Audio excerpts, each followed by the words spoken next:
Good morning to everyone present here with us today. This is Shreyan from IDCP.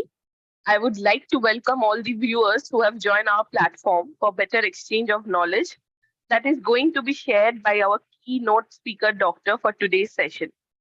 With much pleasure and honor, I would like to welcome a very renowned doctor, Satish V. Khadikar. Sir is a dean and professor and head at the Department of Neurology at the Bombay Hospital Institute of Medical Science, Mumbai. With the help of Sir and his wonderful insight, we will be taking a close look on today's topic, which is physician, the healer, and the professional. Now, without any further delay, I would like to welcome Sir at our forum and would like to hand over the session to him for his precious talk to begin with. Over to you, sir. Good morning. Good morning, everyone. And I'm particularly happy to discuss this topic on the forum. Physician, the healer and the profession. Today is a time when medicine is changing and there is a lot of social change that is happening about the perception of medicine, perception of doctors, perception of the way in which this particular field is being practiced. So some of the thoughts I want to share with you, in a way, their own story and insights into what I have, insights that I have achieved from going along. And I'm sure for many of you, this will be your story as well, because we are all sailing in the same boat. So let's begin. The title is Physician, the Healer and the Profession.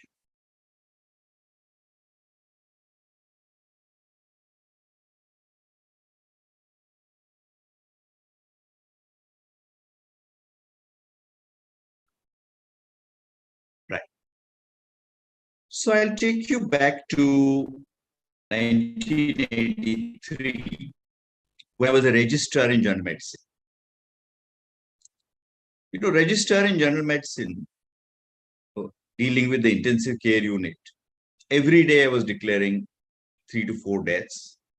I was, I think, just 21 or 22 years old. So I declared a death. The patient had encephalitis. I just closed the door of the ICU and went about my lunch. As if nothing had happened, it didn't touch me. Every day there were 3 to 4 deaths. And as a very young doctor learning the science of medicine, a death didn't penetrate deep in my psyche at that particular point in time. Come to 2017, a young boy died of encephalitis under my care at the Bombay Hospital. We had done everything that was there to be done. The parents were aware that everything was done. In fact, they thanked me for doing whatever was possible. And they took the boy away. But I couldn't get him out of my system. How will the family be coping up? It was the only son. What will they do? So I think I recovered slower from this event than the family. So a question came to my mind. What had changed between 1983 to 2017 that my responses were so different to a very similar happening? So a lot had changed. From a young boy who went into medicine, wanting to pursue medicine as a science, I sort of looked at various things in India, outside India. A certain proficiency of science came along. And along with the proficiency came the white hair. And I think the time that I spent changed things. What changed really was from a scientist that I started off with. I became a scientist, a professional, and a healer. So I'm taking you through this story in the next few slides. If you look at it, think of yourself. A physician has two roles to play. One is of the profession, where you are a scientist. And in addition to being a scientist, these days, you are also an organized service provider. You're part of a wheel where service is provided by organizations. And you are a healer. Now look at it. You're fully trained into being a scientist. From the first MBBS, you have classes, science is drummed into you. As you go out, a certain amount of organized service also is imbibed by you. But the other element, the healer, never comes to forefront in the way a doctor's training is. So let's today discuss healing. What is healing? This is from the Native American saying. Healing doesn't mean that the damage never existed. It means that the damage no longer controls our lives. It's a beautiful saying. The scientist in you will find out the extent of the damage, the type of the damage, and things like that. But the healer in you will make the person available that the damage doesn't control that individual and the individual is still very much intact. Now, a healer's mindset is completely different from that of a scientist. To a scientist, they are facts. For example, a patient with ovarian cancer with a paraneoplastic cerebellar ataxia, the scientist is interested in the type of tumor, its immunophenotyping, its best treatment modalities that he can offer to the individual. And then a scientist feels satisfied that he did his best in terms of science. In terms of science, he offered the best treatment. He did the best investigations. He did what he could do. And if it doesn't help, so be it. To the healer, this same patient is a middle-aged woman with limited income who cannot balance herself and has 2 young children and a household that need her. So the healer's output is going to be very different according to his mindset than the scientist's output. And you will very clearly see that both outputs are very important. You may choose a therapy as a scientist which is best for the individual, but your knowledge that the person has limited income will also help you modify what you will be able to do.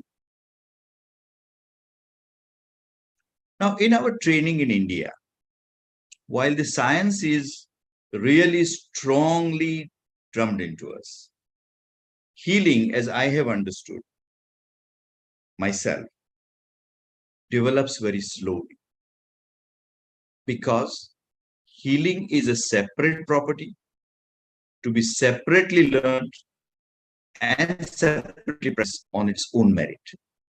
And in our training, we received hardly any formal training in healing.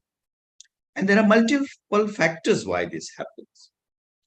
The way our population is, the demands on the doctor's time. There isn't much time to practice these skills where you hold them to become a healer.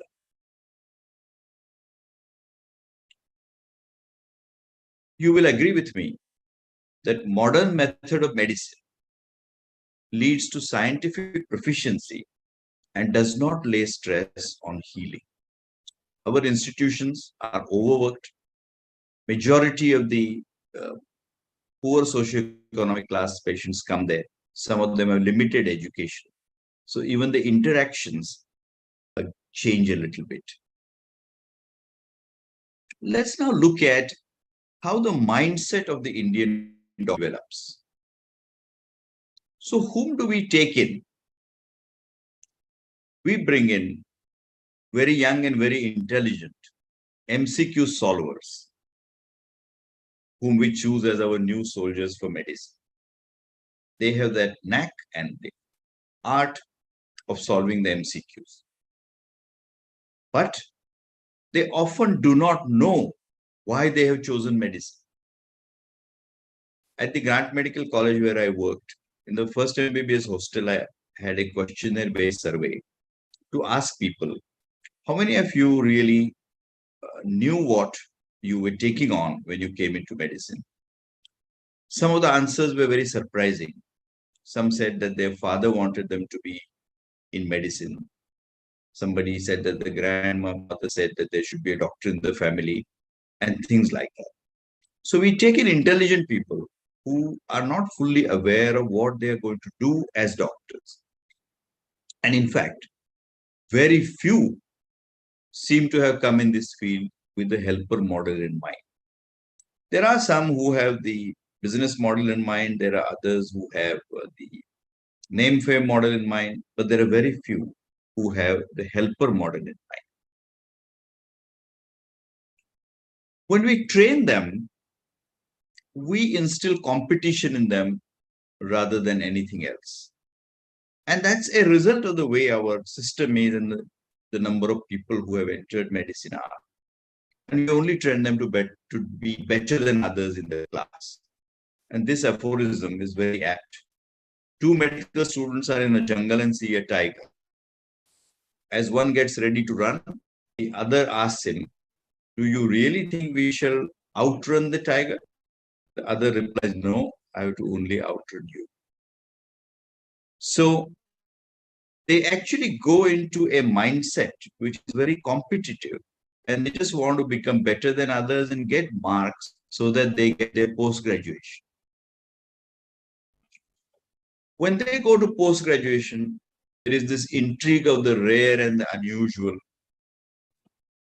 and a corresponding neglect of the common and the garden variety diseases.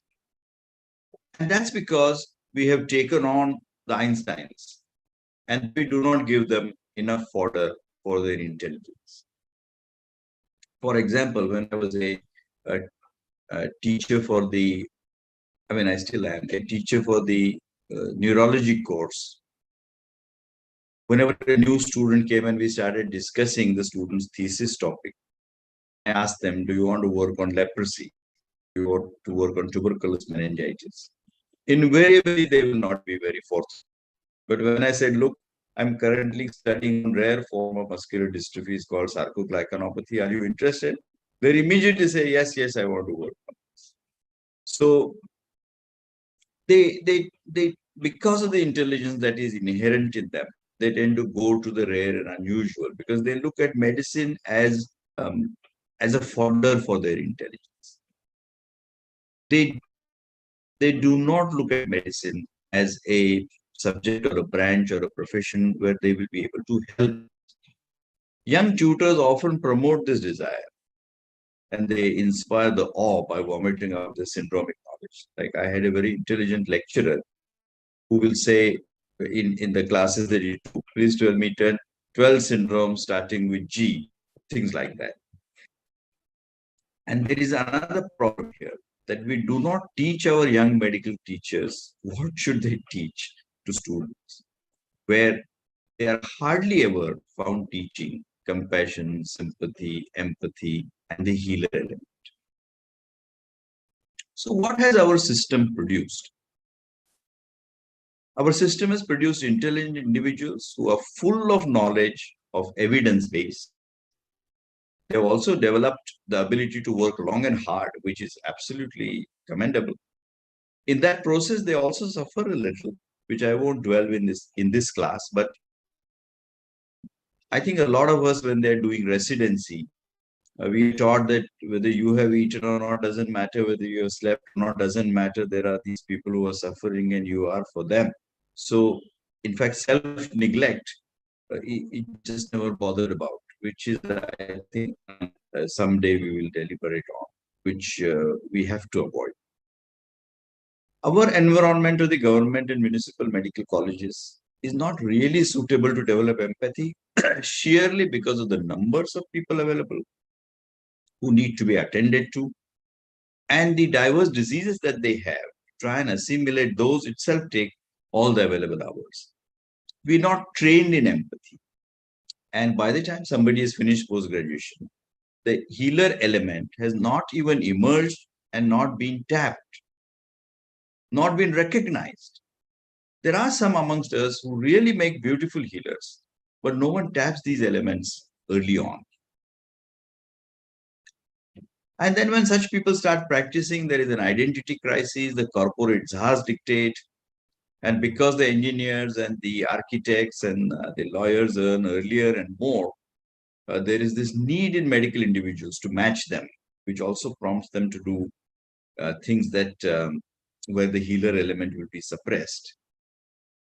So healer properties only emerge with time and self-experience at a much later stage of the career, which is where I feel a lot of time, about a decade and a half, are lost.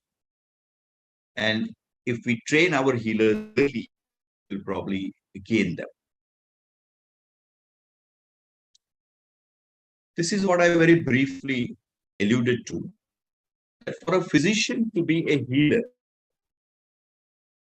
he will really have to be a complete satisfied individual, heal others.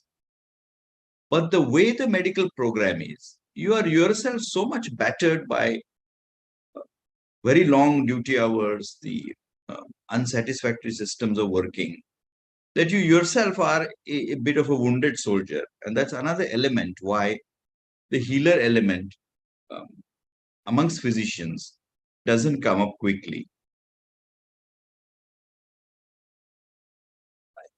And I think those of you who are interested in history and mythology, Carl Jung had described a Chirion, who was a centaur, a mythological animal, struck by Hercules with a poisoned arrow, which created a wound that couldn't be healed.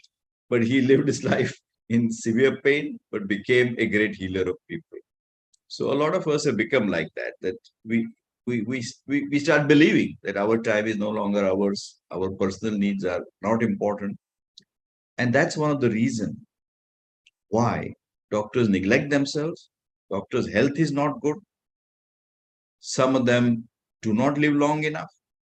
And in that process, they also become somewhat incapable of healing the others because their own minds are not very quiet. So we come back to this question. What changed? So this is the path that I found myself taking. And I'm sure a lot of you will relate to it. I started my life thinking that competence is above attitude. I wanted to be competent as a young doctor. I wanted to know everything. I wanted to read everything. I wanted to be competent. When I became a neurologist and I started practicing, I started enjoying the diagnostic and therapeutic challenges. It was fun making a right diagnosis. It was fun giving correct treatment. But soon, maybe a few years into the work, that joy started becoming less.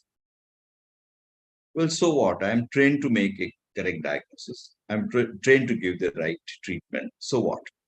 What have I achieved? So that joy becoming less. As that joy started becoming less, and people were not improving as much as I thought they would, reading my books, and I started appreciating the incompleteness of the science. Now, I want to spend a minute on this. Why is it important to be a healer? Because our science is very incomplete. Basically, it's a body science.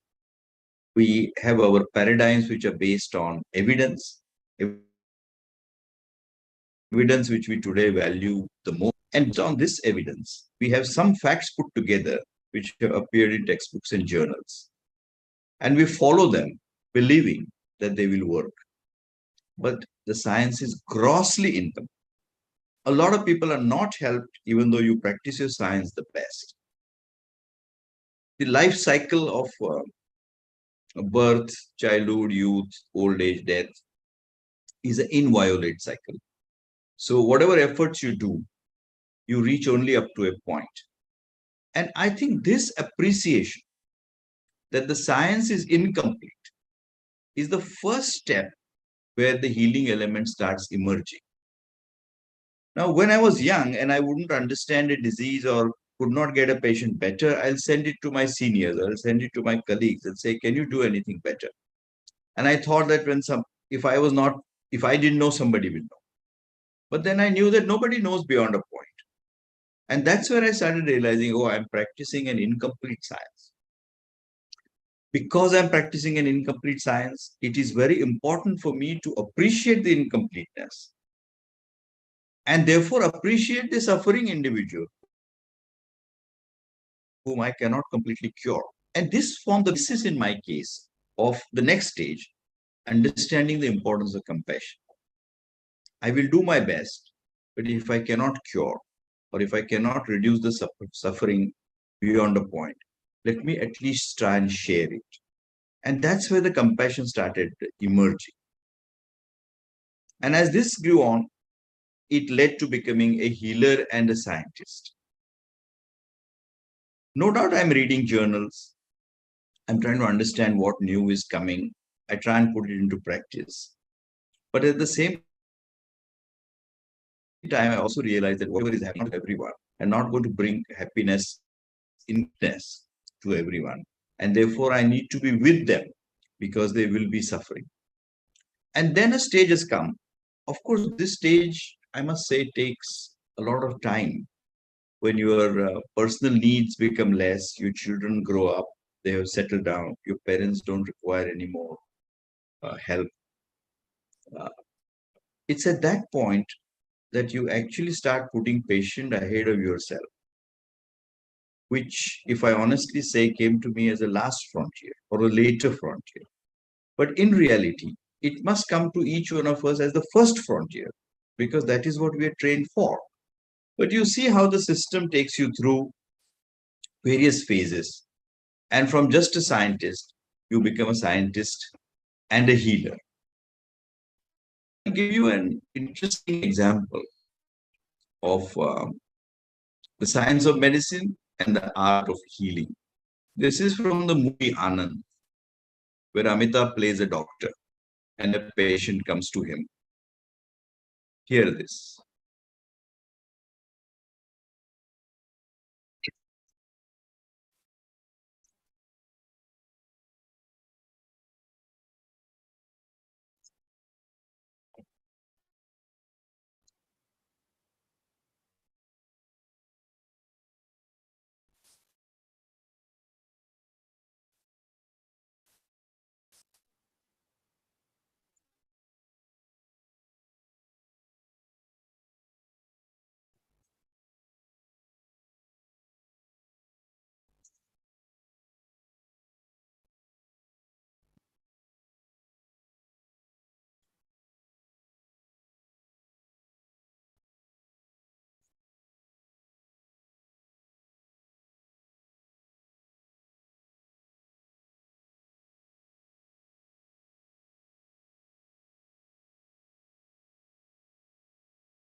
So you see this, I hope the sound came.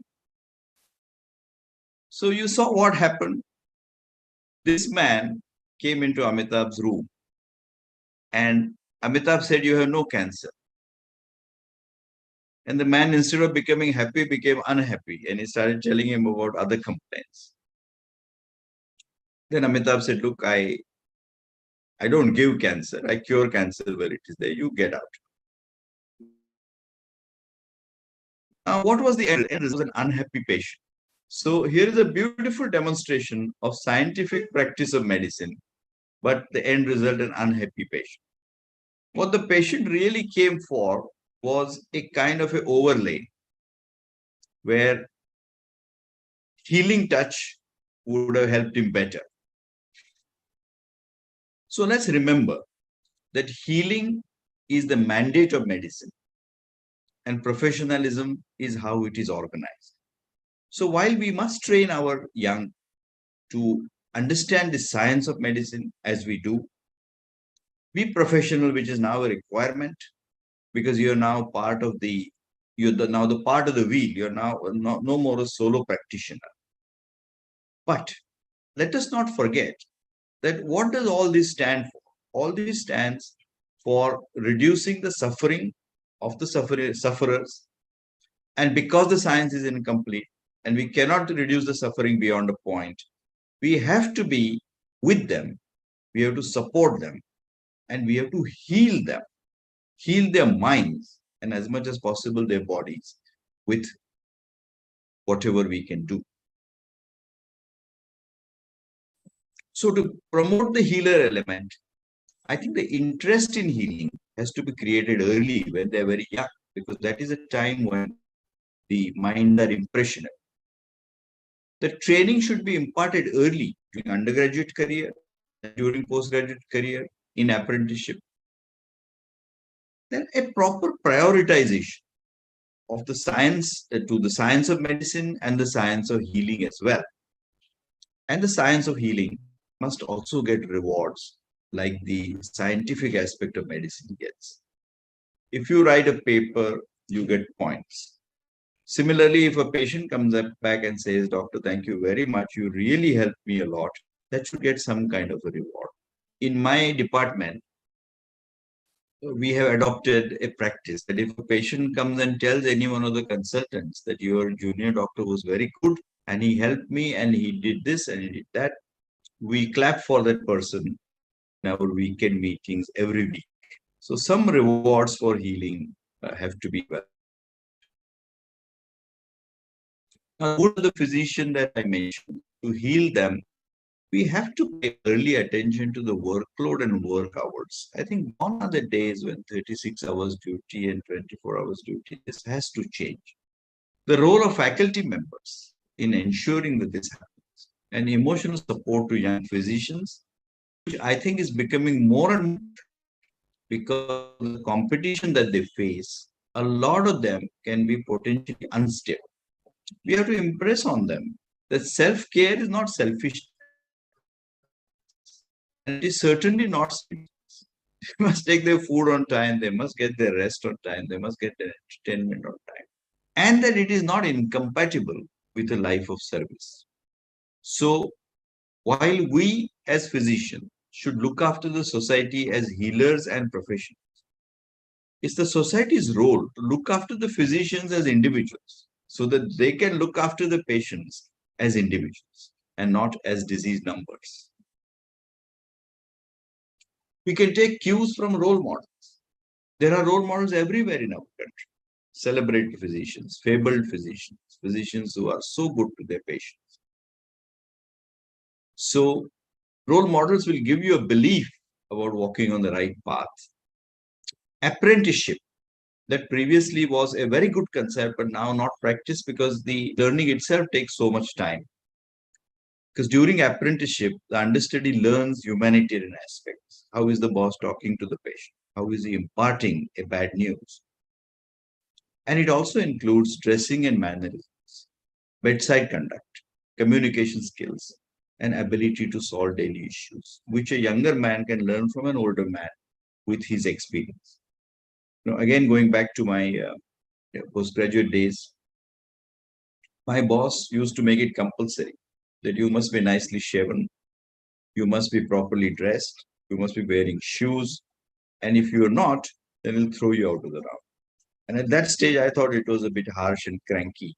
But today I feel that it is important because the patient has to develop that faith that this person will do something good for me, which includes the dressing, the conduct, the communication, and the ability to solve, as has been put on slides. Now, society's needs today have changed so much that the healer working as a professional, these are in the order of priority: available, accountable, affordable, amicable. And if he is knowledgeable, is okay. Otherwise, Professor Google is everybody's teacher now. So we have to match these. But still, in my practice, I feel a large segment of our patients are still seeking the healer in us. साहब appointment नहीं है, but आप दूर से आया हूं, देखेंगे क्या, फीस कम दे दूं तो चलेगा क्या, कुछ भी करके इसको खड़ा कर दो. These are all pleas for the healer in us, not the scientist in us alone. So friends, I have tried to give you a little account of the two parts of the medicine man, the healer and the professional. And we saw the development of the medicine man, and we saw how science is impressed and how the various elements go in the making of the medicine. The result is a scientifically adequate man, but not a good healer. And while we embrace organized medicine, which is the future, please, please do nurture the soul of medicine, which is the healer. Healers have been around longer than scientists. They've been there in all cultures, traditional healers, spiritual healers. They have not practiced evidence-based, but they have still been healing using their bones and using their jadi booty and using whatever. So please realize that healer is older than the scientist. Healer probably will stay longer than the scientist. And therefore, we must train our young to be healers and professionals.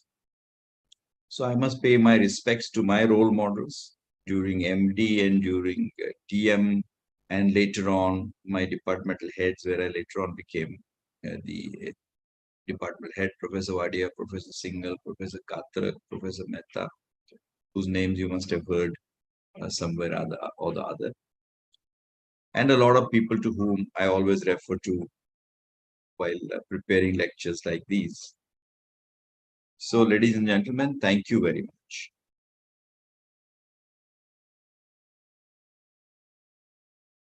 Thank you so much, sir, for your wonderful presentation. We have few questions from our audience. If you'd like to take that up. Yes, please. Okay. So the first question from our audience is, what ethical consideration do we doctors face generally when making end-of-life decision or allocating limited resource in healthcare? I think the end of life issues have been drastically changing in our country. And one of my very good friends, Dr. Roop Gursahani, has spent a lot of his years now in palliative care medicine. The rules are changing, even though euthanasia as a large concept is not okayed by our country and unlikely to be okayed in the near future for obvious reasons. It's a double-edged sword. But now local committees can be formed on case basis, where decisions that are appropriate can be taken. So it is shifting from the court of law to the hospitals, committees formed by the hospitals, with a legal representative attached to the to that team. So it is becoming easier and easier, I think, and in time to come, it will become more streamlined. So a lot of good steps have been taken in this regard already. Thank you so much, sir. Another question from our audience is, what strategies can physicians employ to enhance the patient's understanding of their medical condition and treatment options? Very good question. I think the most important is time. If we have enough time to talk to them, as you talk to them, their apprehensions become clear. And then you can address their apprehensions better.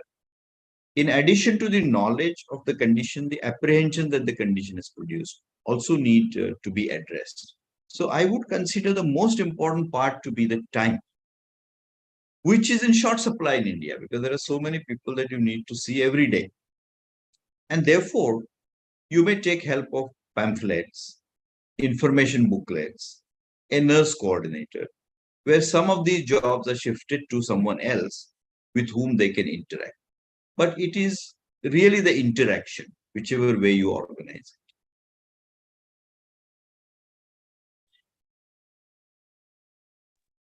Thank you, sir. The last question from our audience is, how can physicians recognize and address mental health issues in their patients, including depression, anxiety, and substance abuse? Oh, can you please say again? I lost some words. Sure. How can a physician recognize and address mental health issues in their patients, including depression, anxiety, and substance abuse? in everybody who becomes a patient or becomes affected by what we call medical conditions, there is the condition, and then there is a experiential, if you like, reaction to that particular condition. Now, the condition is producing something, maybe pain, maybe limitation, maybe disability. But the reaction that the patient's mind is giving to that sometimes is doing more damage. And when this happens, we call it psychosomatic, functional, and we have different ways of looking at it.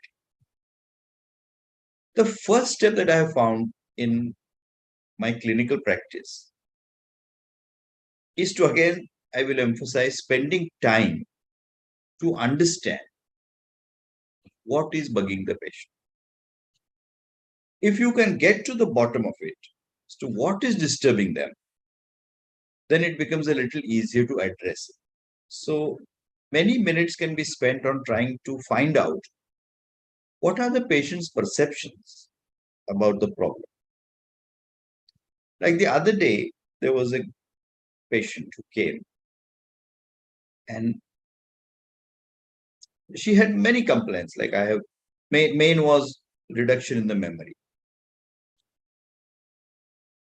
But there was nothing really wrong with her on examination, and she was a homemaker,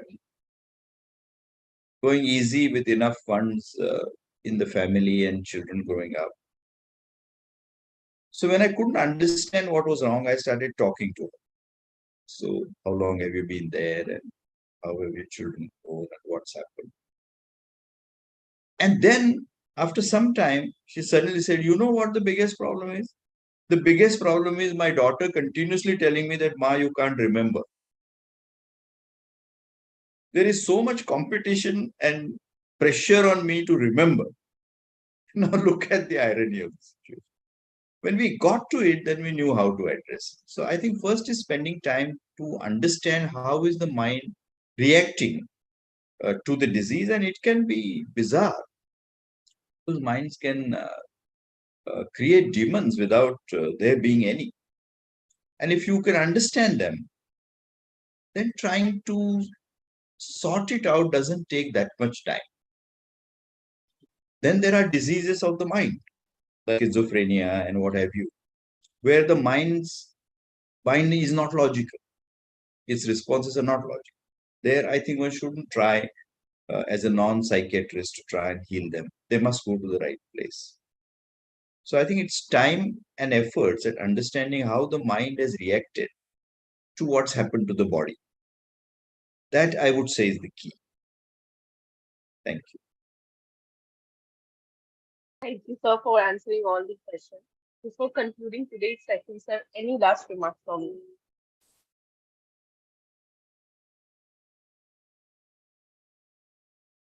Hello? Sir, am I audible? Yeah. So I was saying, any last remarks from you before concluding today's session? Yeah. I think being healers is as important as being good scientists. So if any one of you have any thoughts that come to your mind later on, please pass them on to the organizers. And I would really like to understand your thinking on this topic, because the topic is quite dear to my heart. Thank you very much for spending your time listening to this. And please do revert with your comments. Thank you again. Thank you so much.